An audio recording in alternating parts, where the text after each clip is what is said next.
আমি সেদিনকে ভুলু সেজে সবাইয়ের সাথে ক্যাবে করে হায়াতে নেমন্তন্ন খেতে গেছিলাম। বিয়ে বাড়িটা কত বড়, ওখানে কত লোকজন। আমি তো ছোট, তাই আমার সব বিয়ে বাড়ি ভালো লাগে। আমি তো চিকেন পকোড়া খেতে খুব ভালোবাসি, তাই আগে মাকে বললাম যে টেবিলে বসে আমাকে খাই দিতে।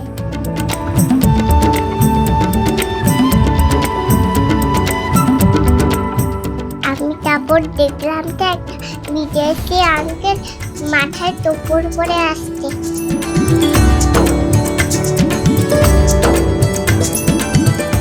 ভিড় দেখে বুঝলাম যে এটাই আজকে বর।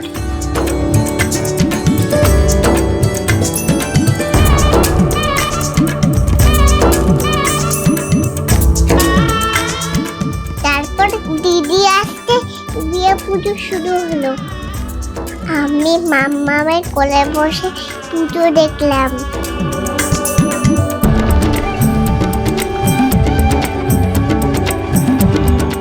আমি মার সাথে খেতে গিয়ে দেখলাম কত খাবার, কত কেক। তারপর মা আমাকে ডাল ভাত দিয়ে খাই দিল। বিয়েটা বেশ ভালোই হলো।